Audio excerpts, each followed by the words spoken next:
What's going on, everybody? Welcome back to Screen Speak, the podcast that's all about movies, life, and so much more. My name's Jordan Anderson. I run this podcast, make it happen, and as always, I appreciate each and every one of you that comes by, gives this a listen, and shows support by hitting that follow button or by giving myself a message or even commenting on the stuff that's over on social, being Instagram and Facebook. If you haven't done either one of those things, by the way, following the podcast or messaging it, why don't you just take care of that right now and get it over with? Seriously, it's quick to do, builds the community up around here, and makes this show reach even newer heights. Think about it like this. The faster you do it, the faster I make this plug section of the episode be until it's practically non-existent. And wouldn't that be nice? Just think about that. Wouldn't that be nice? That's the dream, right? Putting out content without all the ads and plugs. On the one hand, I totally get it, and I do think that when it's done right, it can help support others in the world beyond simply yourself. But on the other hand, it's ads. Ads and ads. And unless you work in advertisement and have some big passion for that industry, it's likely they annoy you and you look to skip past them as quickly as humanly possible. At least that's how I view them most times, unless they're coming from content creators, artists, etc. that are putting them out there for the stuff that I actually believe in. Getting off the subject of ads and plugs, let me go ahead and tell you what you're in store for in this episode. This episode is the second in my limited series made with the Iowa Independent Film Festival that I've since dubbed Voices from Iowa Independent Film Fest. The voice on this one is director, writer, composer, and pianist Joe Garcia. I not only met Joe at the Iowa Independent Film Festival, but also ended up staying in the same Airbnb with him, purely by coincidence and chance. It's not something that we intentionally set up. And actually, I wasn't even sure that he was there the first night that I was staying at this Airbnb in Clear Lake, Iowa. The first night I was there, I actually had no idea who was staying in the house, only that I knew it was a handful of filmmakers with, names that clearly were not given to me in advance. So when I first met him, it was me being fresh out of the shower early in the morning, and I still had my towel on. I had no glasses. There was no lights really on in the hall, so I was half blind when I saw him, and basically just managed to get a, "Hey, what's up, man?" out of my mouth before I walked past him as quickly as possible to get dressed so that he didn't get weirded out by the half-naked person he saw in the house. But later on, we ended up actually having a pretty good laugh about it. Joe himself is from Central Illinois, the place that he tells me is known for pumpkins and Abe Lincoln. Feel free to use that one the next time you're looking to appear interesting at a dinner party. He's been into writing for a long time, since he was a kid at least, writing stories of all kinds, and eventually that wound up getting him attention from his classmates, his teachers, and of course some supportive family. And with all of that encouragement and support, it eventually led him over to Columbia College in Chicago, where he studied directing and screenwriting. He's had several of his shorts actually win awards at various other different independent film festivals, and he himself also hosted a podcast called Let's Go to the Movies. I think Joe himself is pretty down to earth, approachable, and he's an all-around pretty nice guy. We clicked on a number of things I felt right away without having to try too hard, including our love of Toy Story and Damien Chazelle movies, though for me the jury is still out on his movie Babylon just because I haven't gotten around to seeing that, but we definitely got around to talking about that one for a little bit in the conversation that we have. Anyways, it was a fun conversation that was recorded outside at the first after party of the festival, which is the first for the podcast, I should say, recording outside. And I was pleasantly surprised because the weather was pretty good. There was still a lot of people outside, but it wasn't like so, crazy or hectic that we couldn't hear each other. There was actually, I think, some ambiance, if you will, that's almost added to the episode as a result of it.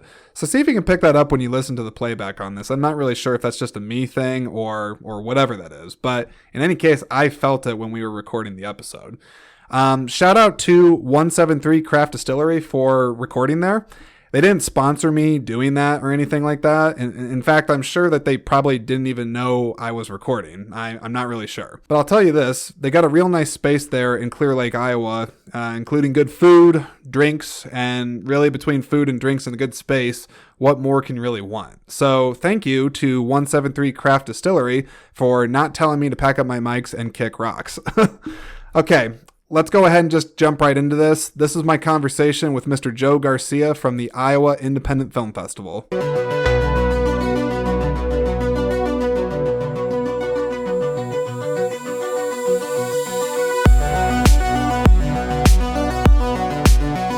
What's up? Hey. Okay, so your name is Joe. We've established that after about 5 times me saying it. Absolutely. What's your last name? Garcia. I'm Joe Garcia. Joe Garcia, where are you from? I am from a little tiny town called Hartsburg, Illinois. Central Illinois, Lincoln, Springfield, Peoria, Bloomington Normal area. Now, as someone that knows what Illinois is, of course, mainly due to Chicago, what would you tell me about that place? Because I'm assuming, unless like your hometown people are listening to this, the average person probably has not been there. So Central Illinois is a lot different from Chicago. I know a lot of people just think Chicago is the state. And a lot of people downstate would rather have Chicago as its own state. But now, why is that? Because they feel like Chicago is, for a whole host of reasons, politically, otherwise, they're like, Chicago is the ruin of this state, blah, blah, which I disagree. But right. Central Illinois is a lot of small stuff with like, we're near to the pumpkin capital of the world, Morton, Illinois, where Libby's is made. Really? Yeah. Okay. We're near like a lot of Abraham Lincoln stuff, like Springfield, obviously, and like the Lincoln Museum. I've been there like 5 times when I was in grade school because that's like the only thing we have.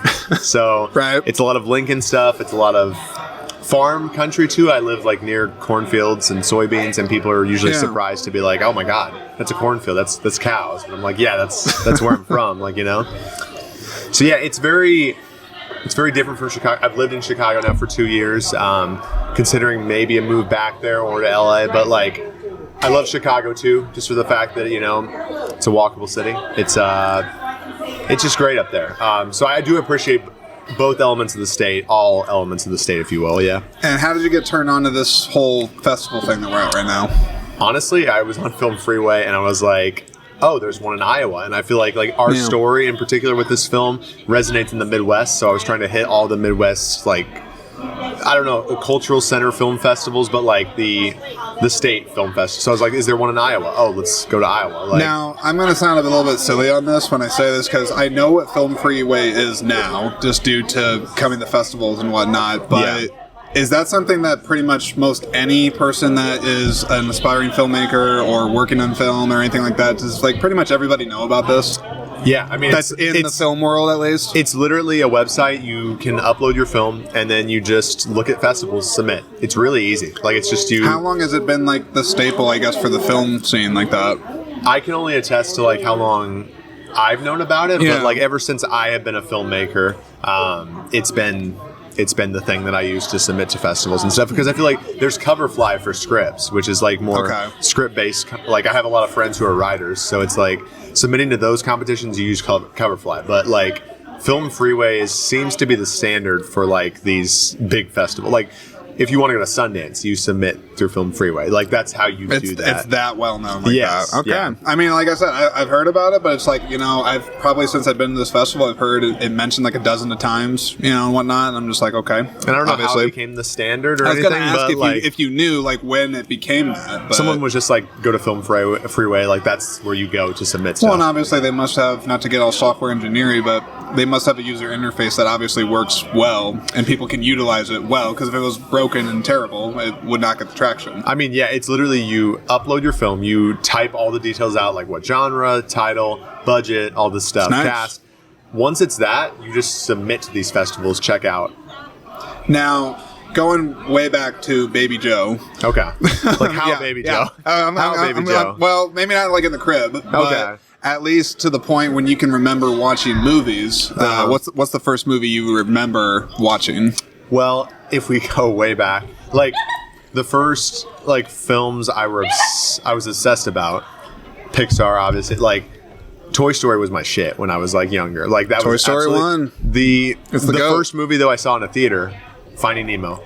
I forget how old that was, like, what, 2002? So like 2002, 2003, something like that. I remember my mom had to put me on like a booster seat, but like we went and saw Finding Nemo, and ever since then it was just slowly, like, my dad was really into film and stuff, so like he would have me like showing me the movie review section of the Chicago Tribune, and it was just like seeing that stuff was like, R.I.P. Roger Ebert. Right? Seriously. Yeah. And then going from there, it was like one of the big ones I can remember when I was like middle school and stuff was Avatar, which I revisited recently. I was like not so hot on anymore, but like technologically at the time I was blown away. I was like, you can do that? I love Avatar. I'll just say it. I love it on all the levels. Yeah. Yeah. But that's interesting. Yeah. Yeah, so that was a big one. Toy Story, obviously.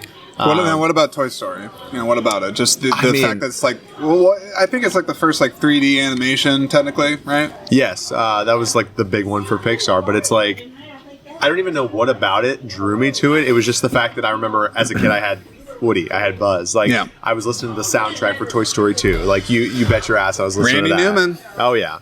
So it's like, I don't really know how that one gets started, whether than my parents just taking me to go see it. But, like, I remember specifically, like, Toy Story 2, I have it on VHS. We watched it, like, we watched it so much that the tape got, worn. So it's one of those things. I don't know the origins for Toy Story, but it was a huge part of my childhood. I think why Toy Story, not that we're going to talk about Toy Story this whole time, but if I had to say why Toy Story to me has had its impact and lasted the test of time, this might be a hot take, I don't really know. Okay. But I think it's because a lot of the humor in it and even the language and kind of how it was written, it was not pandering or like talking down to kids like I think, frankly, to me, some animated movies would do.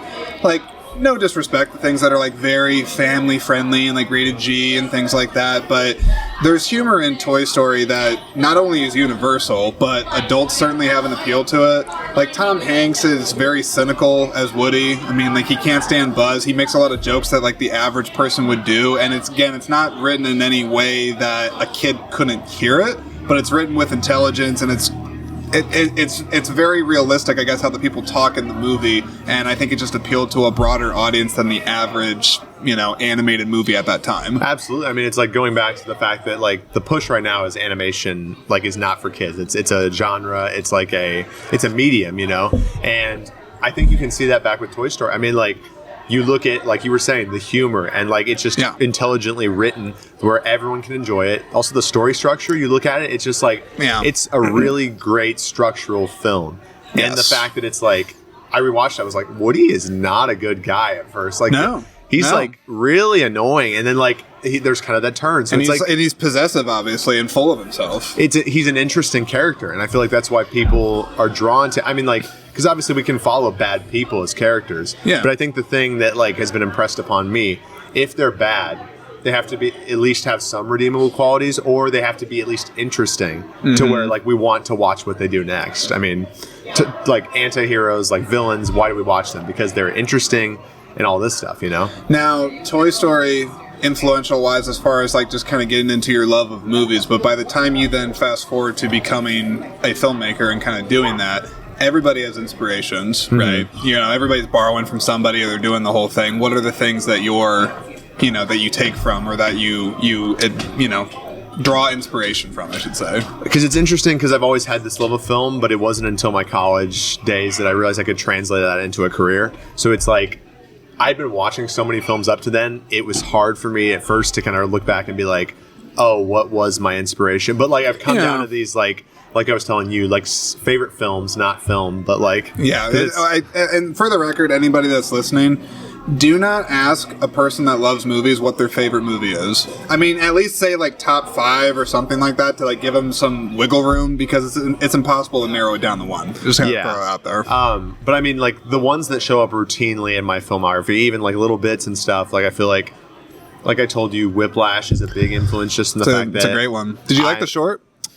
I've not seen the short, actually. It's been on my list. You gotta watch it. You gotta watch it. I've heard it's like a less better version of the... It is, but I think what's most interesting about it is, I mean, obviously Miles Teller is not in it, and now I can't remember the actor that's in it for the short. He has been in other things that are notable and whatnot, but I actually think his performance makes the whole short just have a kind of completely different vibe than what Miles Teller brought to it. That's just me. I mean, the location too, if you look at it, like, I've seen the pictures, it's like it's sterile, it's kind of like... Yeah, I think a lot of it's like I mean, it's at least shot during the day in like a studio that has like sun kind of going through it, and that's very different from a lot of the closed sets environments from the movie, and then a lot of it just either being shot at night or on a big studio, or not soundstage.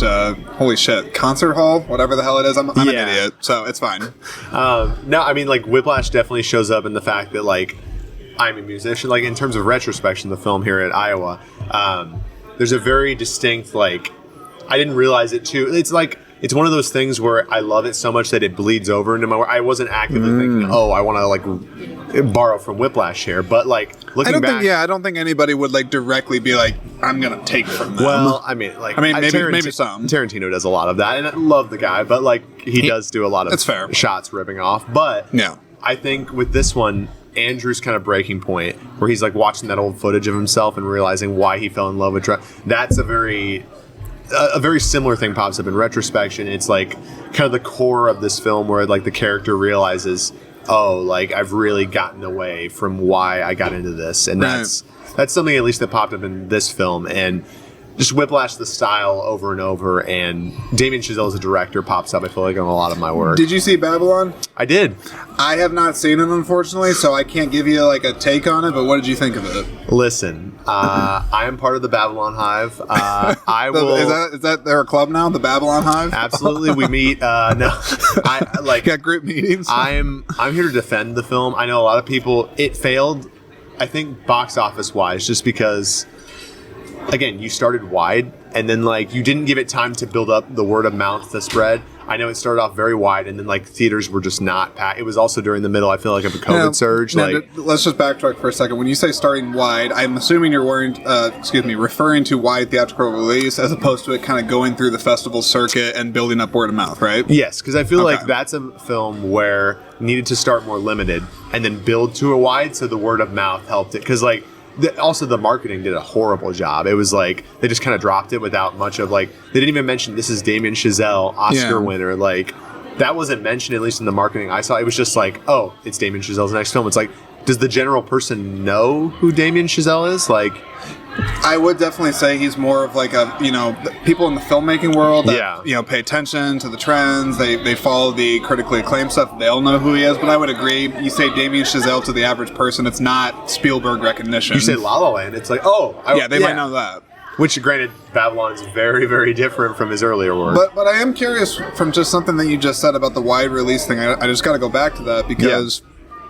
You said that Babylon would be a movie that didn't really benefit from going with the wide release first as opposed to going through the festivals. Are there movies that are fine with just going to wide release as opposed to doing festivals? I think your average like blockbuster that has plenty of marketing, that has like plenty of like Marvel movies at this point do not go limited. They start wide. Obviously, they don't need to. That's true. I never really think about that, but it is true. I think there are movies, for example, Bottoms recently. Like I feel like that one in particular. I keep seeing a lot of ads for that on my phone. I liked it. It wasn't all that I hoped it was, but I did like it. And I feel like that one, it started out. They're dubbing it as kind of like in between wide and limited, but like I know a lot of people, at least that I have been following on Twitter, are saying like they're not able to find it. It's not in theaters near them, so it's like. Right. And it made a lot of money, and they were highlighting like 4.3 million off like an 11 million budget, and they're like, imagine if this was in wide release where everyone could see it, because it's getting that good word of mouth. Yeah. So I feel like it just depends on your film. Like, does your marketing team do a good job? Do they not? Like, you know. Marketing does play a central role, obviously, in the movies, and actually. Weirdly enough, I'll bring this up, but I'm sure you're following the WGA strike, SAG strike, everything like that. I mean, I don't know how to say this like positively, but I do think there is a positive message to this. I think people are realizing through the strike that one of the things that is very essential to a film is public relations. Yeah. Is absolutely the stars or the directors or, producers, whoever it is, going out and doing the interviews, doing the talks, talking with people like myself, honestly, and doing that because, I mean, I can tell you I'm a person that loves movies, and half, maybe even more of the movies that I really like and get into, I promise you, I went down the press rabbit hole and I started listening to a lot of people, giving interviews and things like that, podcasts and whatnot. And when you stop that, I mean, without that, Don't Worry, Darling, like, would that whole controversy have happened? Like, right, exactly. Yeah, and it's like I heard Teenage Mutant Ninja Turtles, the new movie, is really good, and because of the press tour, like, it hasn't made as much money. Yeah, I mean, a personality like Seth Rogen would have helped sold that. Oh, yeah. I mean, and I've heard nothing but great things, so I'm like, that sucks for them. It sucks that these greedy CEOs are not willing to, like, look past that, Yeah, I might not be ever meant to be a businessman, because I don't understand how a Netflix, we'll say the CEO of Netflix, because I actually think there was a statistic that came out, I want to say last year, where they showed like his year-end bonus or something like that, and he made like, I don't know, let's just say like $200 million. I'm just throwing a number out. Yeah. Some ridiculous shitload of money, and then you're like, oh, I can't, increase writers like pay by like 5% on something. I'm like, get the fuck out of here. Like, what are you talking about? And again, like I have friends who are out in LA right now trying to get writing jobs, and of course the strike, all productions are shut down, no writing is happening.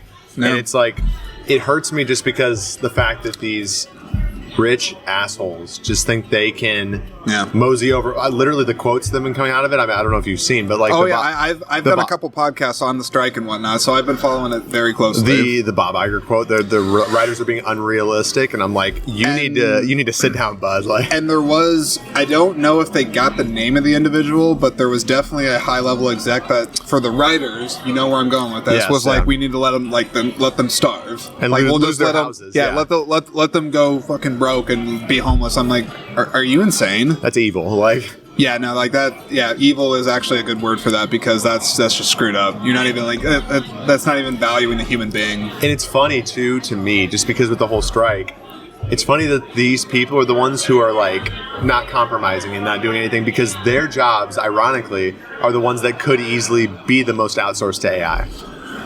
The decision making of making a film has already been kind of relegated to AI at some point. So it's like, your jobs are literally the one, like writer. You cannot have an AI write a script. I mean, you can, but then a writer's going to have to rewrite it, and you're going to pay them less. So it's like... So let me ask, you brought up AI. We're going to go down this rabbit hole for a second. Okay. Do you think that AI has any sort of place in film? Can it live in film, or should it just absolutely not be there? I think it comes to writing, directing, acting. Specifically to writing. Oh, yes. Writing, no. Absolutely not. No.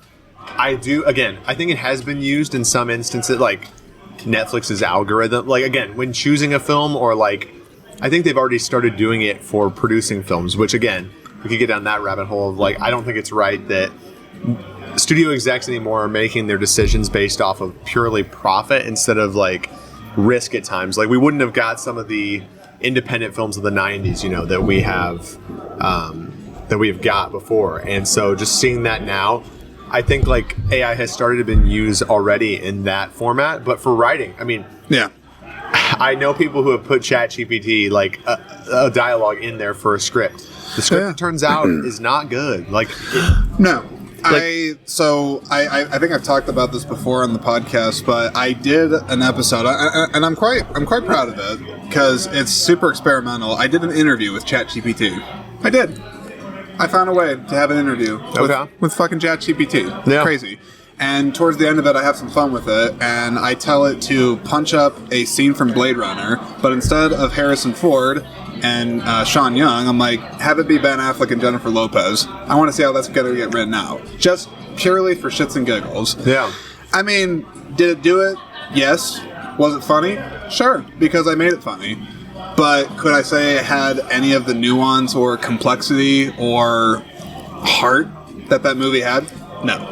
I can't take credit. I mean, no. Unless I was maybe some like brilliant like film savant that could like take that off the page and turn it into something that's not there. Yeah. But again, you're reworking it a lot. And exactly. Then, like, I can't take credit for this one, but I did see it where it was like, an AI can't have like childhood trauma that it uses in the script. Like, it just can't. Like, no. It'd be interesting if you actually typed in like write something up with childhood trauma and see what it does. I'm sure somebody's done that. Maybe the computer got abused. I don't know. My thing with the AI thing, I mean, kind of past the subject of writing, because I think in the place of writing, outside of maybe like doing some like editorial edits or something, or maybe like punching up maybe some social media descriptions to help promote something, like I don't mind that, to be honest. I don't. It's fine.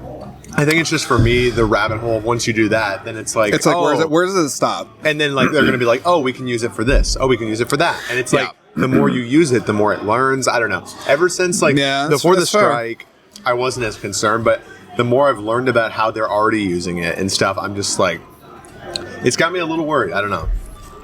I asked it when I was holy shit. Sorry, this cheese is hot. It's very hot, isn't it? It's like what you just said. I took literally like a bite of it, and I was just like, woo! My tongue is on fire. I felt it right away. So, anyways, people, there's a cheddar in front of me. I don't. It's like I don't even want to call this pepper jack. Habanero peppers in there or something. It's got something else in there. But excuse me, sorry about that. So the AI, it's I guess my only thought on that is like if there's a couple of things efficiency wise as far as like punctuating some stuff and making it be a little cleaner, sure, maybe. If there's certain roles outside of the entertainment industry that maybe somebody's going to use it to help them with like logistics or organizing something, I guess that's where I kind of like draw the line for myself. Like I don't mind that. Yeah. But the thing about the film industry and people that write or are in front of the camera, behind the camera, you're all creative to an extent on there, and true creativity, true human creativity is exactly that. It's human, right? Even if I knew that something great came from AI, there's still going to be a part of me that's like, this wasn't a person. Like, not really. You know, and I think that's where it kind of loses. Like, if I guess I'm sound like a purist, it's that purity for it. Like, we want authentic human truth. Well, it's like I don't think any of like the great directors, any of the great writers, like they could not you could not make one of those scripts through ChatGPT. You could not. There's a simple I don't think you could. Even like, for example, Aaron Sorkin. Like, you look at his scripts, there's a certain amount of personal touch on there that an AI just can't even come close to, unless it gets like really good in the next like 20 years and we're all fucked. But like, well, let's hope not. Let's hope. I did ask it if it was going to be like Skynet and like we're going to have it nuke us or something like that. I hope not. That's why I think we should stop now while we have the upper hand. But do you think we can actually stop?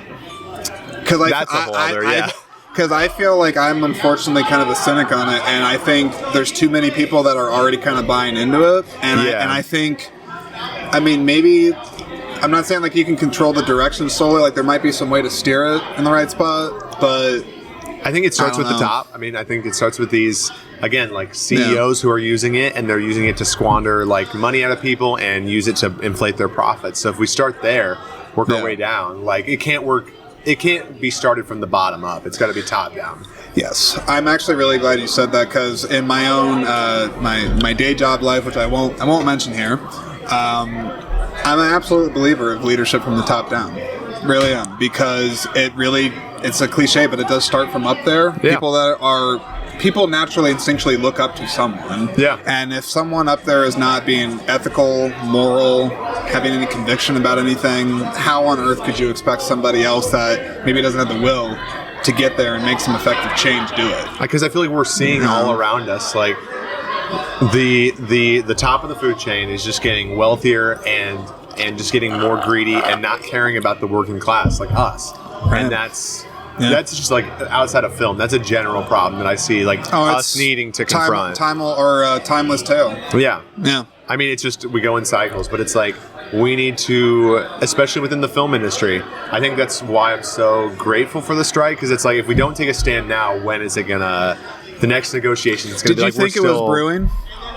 I will say I didn't follow it close enough to where before I was like, oh, but I was still in college at that point, and one of my professors is like, he's like, I've been watching this. He's like, I have a feeling in 5 months we're going to have a writer's strike. Oh, so he was calling it. We did. Because like there was some article that came out that he read, and he was like, he was around for the last one in '08. And he was like, I have a feeling another one's coming. And it did. And it's crazy. The industry has just evolved so much since '08. Like, incredibly so. And I do think the pandemic actually, in my opinion, accelerated the nature of the industry. Yeah. Obviously, streaming became much more of a comfortable thing then. It was already popular, but certainly way accelerated its growth and popularity. But that's why I'm glad, hopefully this makes sense, people, but that's why I am so glad to just see people here at the film festival. Not that I don't think streaming has its place. I think it does. There's content that can be shown there that's not really going to be available elsewhere. But there's just stuff like this. I'm sitting across from you and talking to you. I never met you up until like a day ago. Yeah. That doesn't happen without this. Right. Being at this after party right now for the film festival doesn't happen without this. Right. Us having a dialogue and spreading conversation like this does not happen. And I might sound a little self-righteous on this, but damn it, art makes change happen. Yes. It affects it. Yeah, absolutely. I mean, it's like, I think streaming is there's a bunch of issues with it. I think, like, oh, sure. in premise, like, great. I think I just saw my Hulu subscriptions going up again. It's like, okay, like, why are we continuing to raise prices, limiting selection, doing all this? At the same time, streaming right now is giving filmmakers like Scorsese, Fincher, like, the money to do these projects that, like, you can't get in theaters. Yeah. So there's that, where it is a good factor. At the same time, it's producing so much, I don't want to say garbage, but, like, so much noise. So much stuff that, like, I'd never even heard of some of these films, like the Gal Gadot one that was like, yeah, number like, one. I was like, Hearts of something. I was like, I'd never heard of this. This is a fake movie. Like, but it's producing so much of that where it's like, they're not real film. And I do get the argument behind that, because it's like, I don't know. To me, like, a real film, you know it's coming out. You, like, I don't know. There's something, again, about the theatrical experience that I will always prefer. I think streaming can be used in great ways. Like, you look at Palm Springs back in COVID, that was great, and I feel like the way it was utilized on streaming was great. Oh, another one this year that I really, really liked that hasn't gotten the traction was Rye Lane. I don't know if you've seen it. What is it? Rye Lane. No. It's a rom-com on Hulu. Okay. I don't hardly see anything on Hulu, so that's just me. It's great, and I mean, it's not getting the traction it deserved because it went straight to streaming. So there's issues with that too. I think streaming in premise though is great. I mean, it's I remember when I used to have Netflix when it first, like, was a streaming, and it's like, this is great.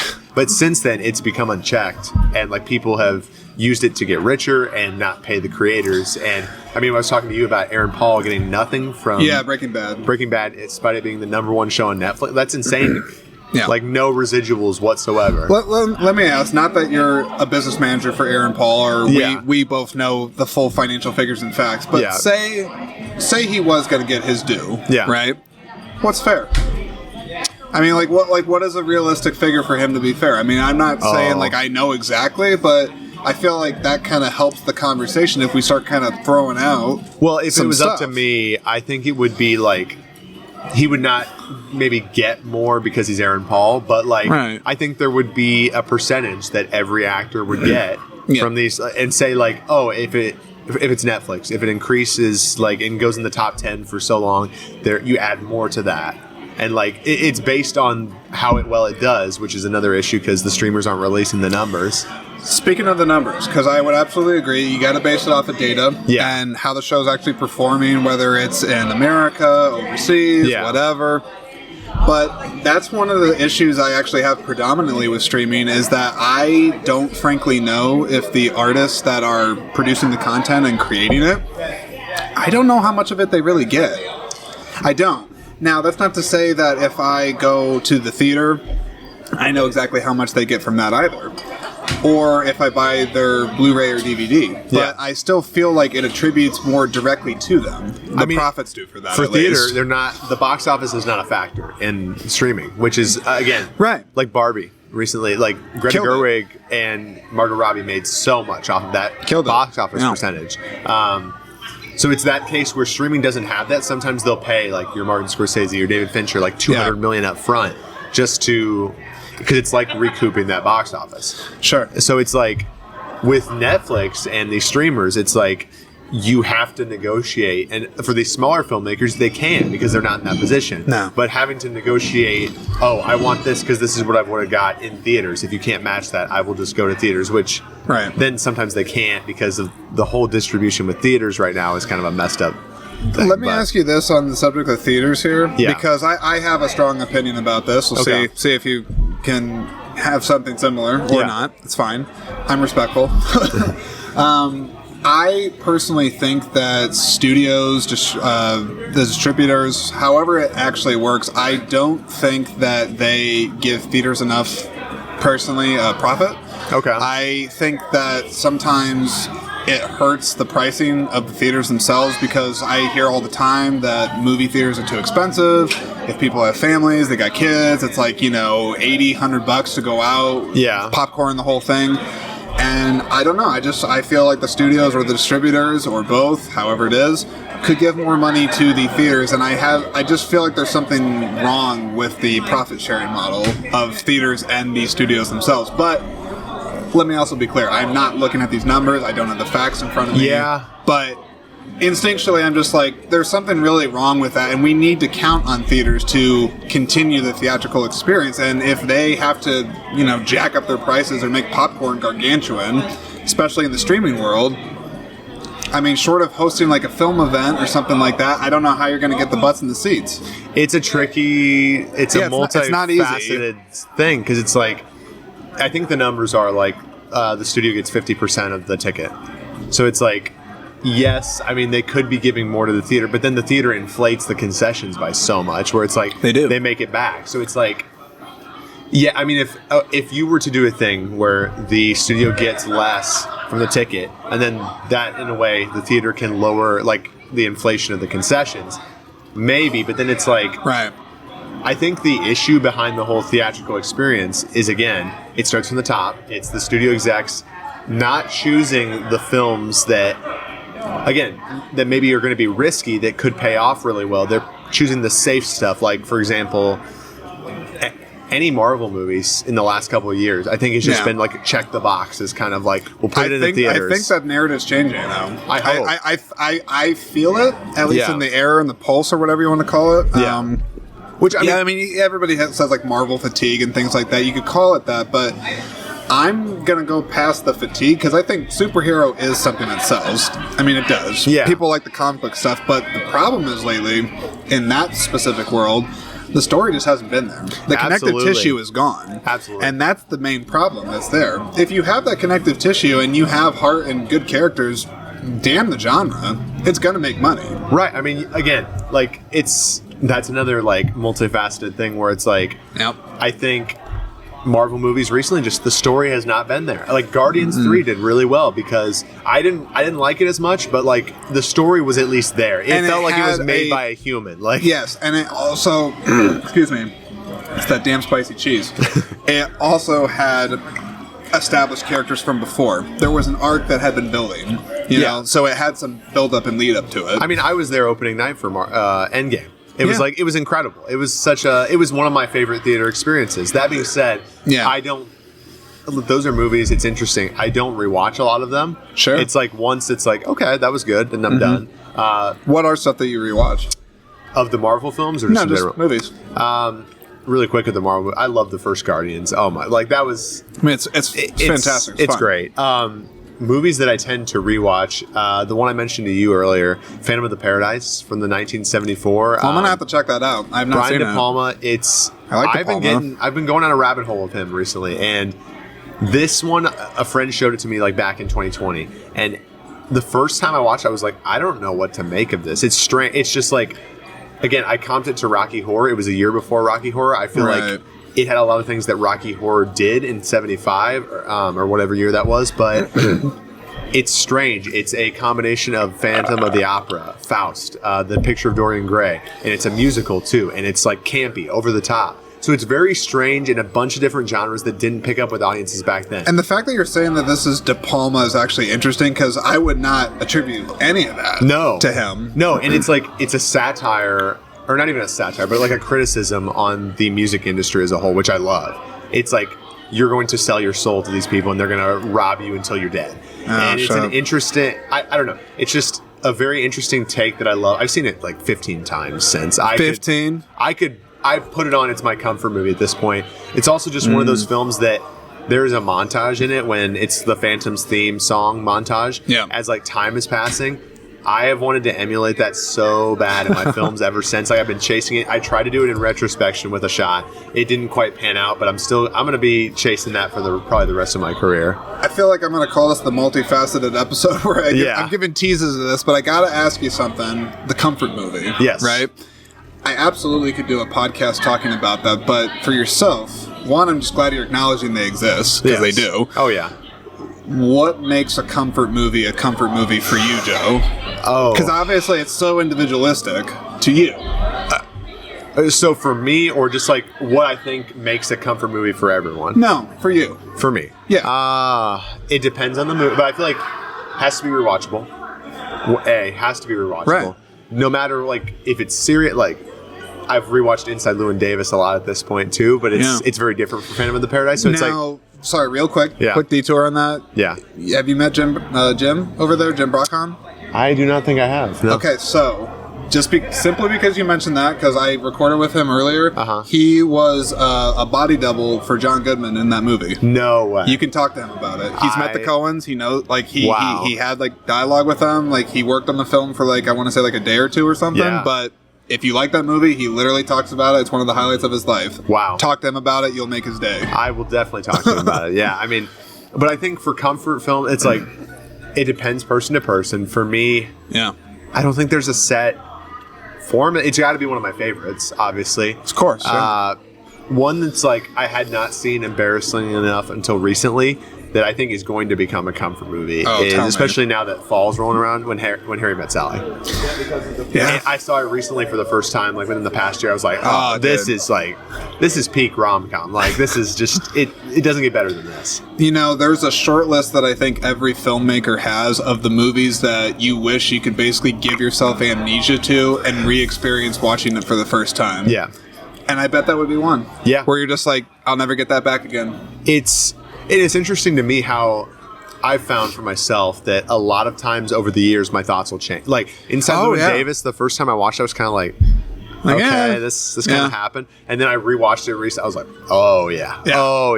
It's interesting how like there's so many of those films where it's like you come back to them and it's like, I don't know what I didn't see in this the first time. Like, I think a movie like that comes up, and we talked about this, I want to say it was outside the Lake Theater, was when we were kind of talking about top 5 movies and things like that. I mentioned Lost in Translation. Yes. Now, I know that movie gets a lot of love in the indie community, Sophie Coppola and the whole thing, but for that's always been a comfort movie for me because it captures this very, very distinctive feeling, I guess, for lack of a better word, of loneliness but comfort kind of at the same time. Okay. Because the movie is very melancholy, I would say. I mean, it has moments of joy and stuff, but it's ultimately like a man that's experiencing a midlife crisis, if you will. He's kind of lost his purpose almost. He seems kind of aimless. Yeah.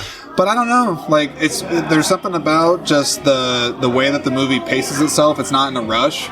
It has a great soundtrack, great direction behind it, and it's like I can watch it when. Well, you gotta watch it. I mean, I hate being that guy that does it. Oh, you gotta watch it, but it's one of those. It's like it's been on my list, and it's just like I haven't got to it yet. It hits me in the feels, for lack of a better word, because that is a go-to movie where it's like if I had like a shitty day or it's rainy out, and I just like kind of want to watch a movie that quite literally relaxes me, but also makes me feel like you're not alone.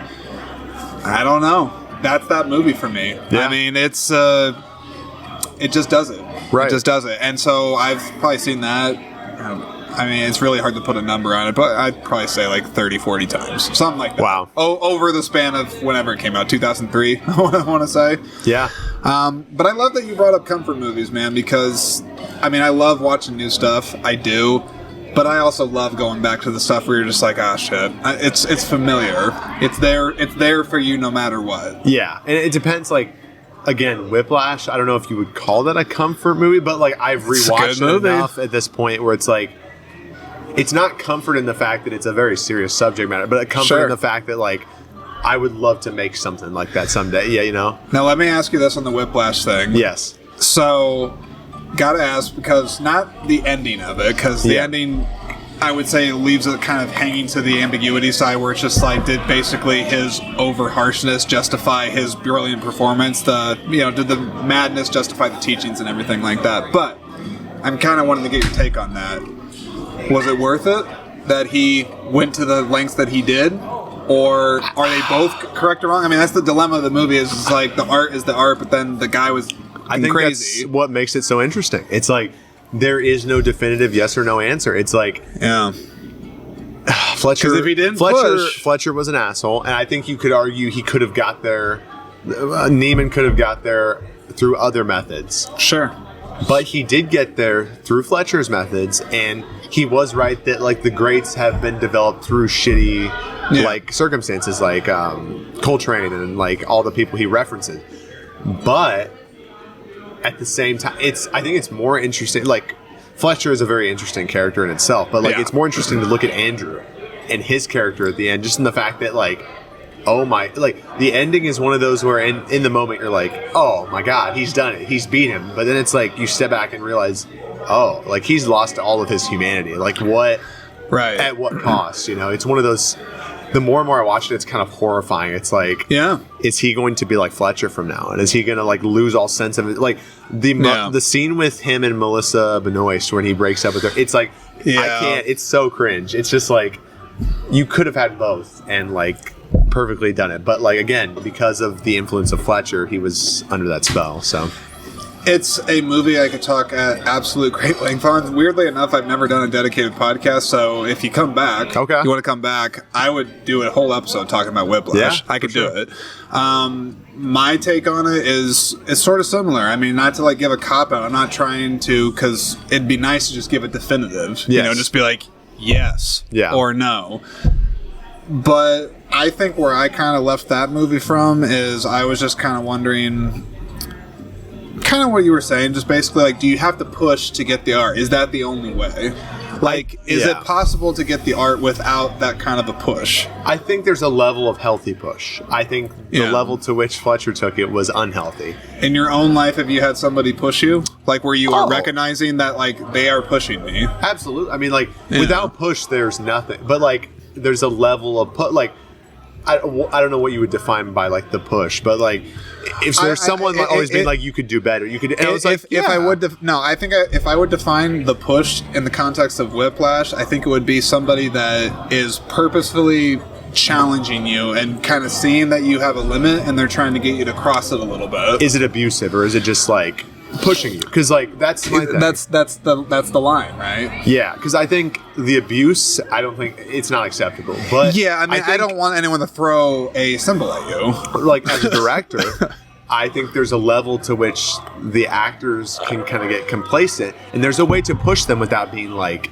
abusive about it. I think there's a way to be like, okay, like one of the greatest things I feel like I've learned as a director is like pulling the actors aside individually after a take and just being like, especially when it's not in front of people, they don't feel humiliated and stuff. So you bring them aside, you talk to them and be like, hey, I'm really going for this, blah, blah, blah, like a specific active verb. And it's like, you take that, then they come back and they're reinvigorated. It's like when you don't humiliate them, but you still push them. That's where I feel like you can get results. And I think you're taking it from an approach of respect as well. Yes. Because you're already acknowledging that if I do this in front of an audience, obviously there's shame or humiliation or whatever you want to attribute to that. So there's a respect level right there that a person just instinctually will recognize, hey, this person is not making a fucking spectacle out of this. They're trying to level with me. Oh, there has to be push. Yeah. But it's like how you do the push. It's how are you diplomatic about it? Are you like an asshole like Fletcher was? I would say that any of the best times I've ever been pushed in my own life, it's usually been to just somebody being very direct with me. Yeah. Not dickishly or, yelling or trying to get me to cry or something like that, because Lord knows Fletcher tries to get him to cry multiple times.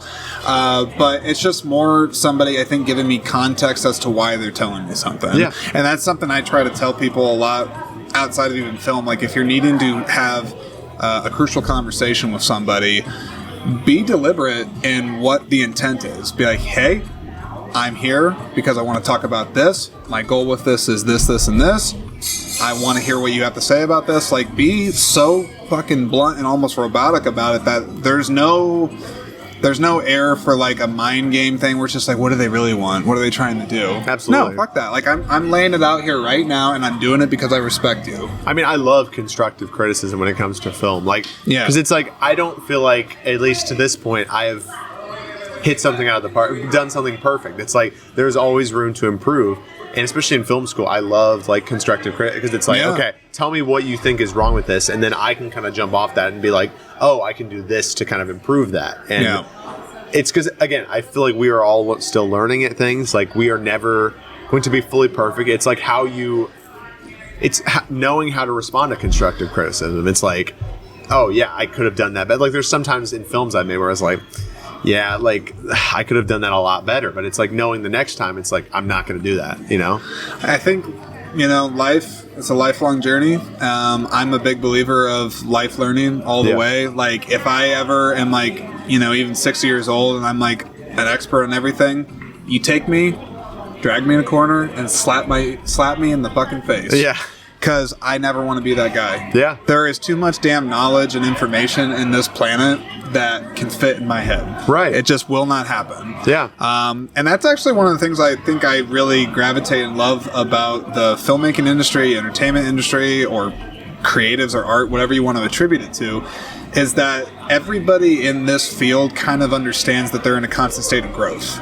That they're in a constant state of change. The artists that they are right now, it doesn't mean that they will be that in 5 years from now. I like that. Yeah. It just shows, I think, a level of realism and practicality that other levels of industry, I don't think they open their minds enough to that process. And I really like that filmmakers at least tend to open their minds a lot more to possibilities and don't take it so personally. I mean, you look at there's some art. I mean, some like treat their art very precious. I get it. You look at any filmmaker's career, they improve. Like it's like one of my favorite directors is PTA, and like looking at his films, he gets a lot of love. It's just like the way he has evolved, and it's like looking at my own filmography. It's like how many films have you made? I didn't even ask you that. Let me think. So 3, 4 in 2020. I went off then. Then like 1, 2, 3, 4 in film school. This one, the web series. I'm probably at like 10 or 11 by now. Okay, that's good. But looking back at the earlier ones, even like I love them, but like looking back, it's like those were you cringe a little.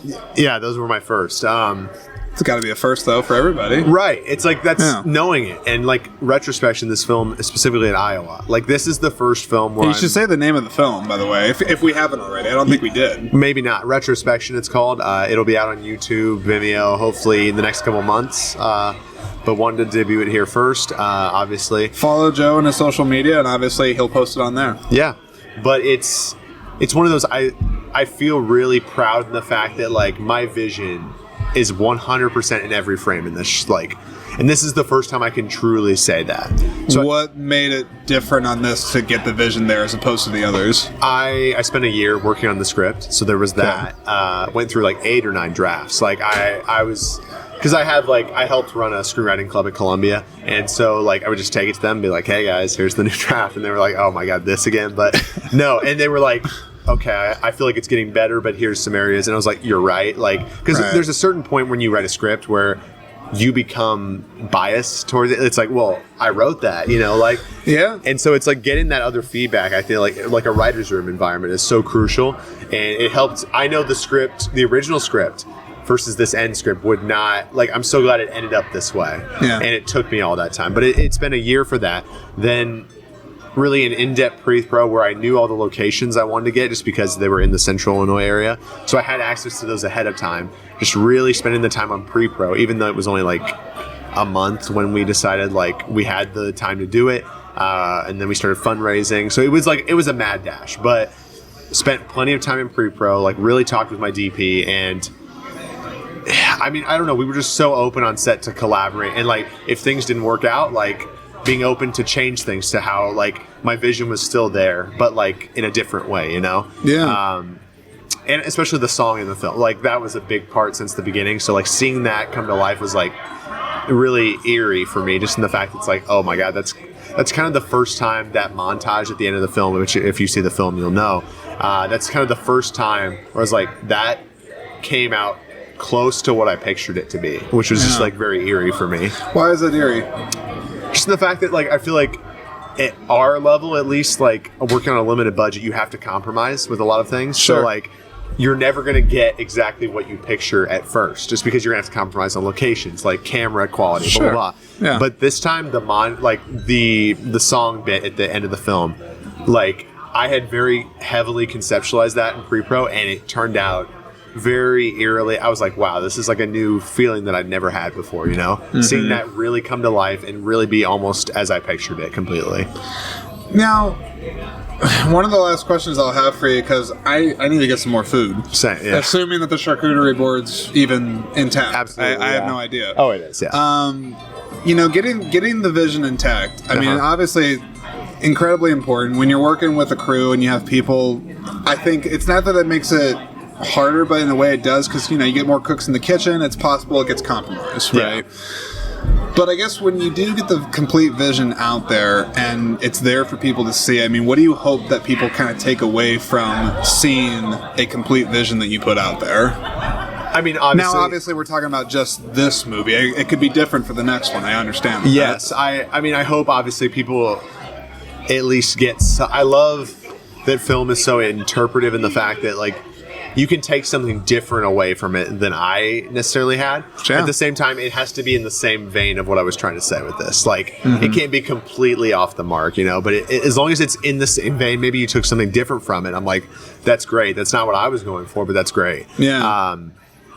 But, I mean, with the vision being there, like you mentioned, it's like seeing the idea that you originally had fully realized, and then it's seeing an audience, how they respond. I love watching films with an audience. There's specific things about this film that I won't give away, but like watching them, because we screened this a couple of times before. Sure.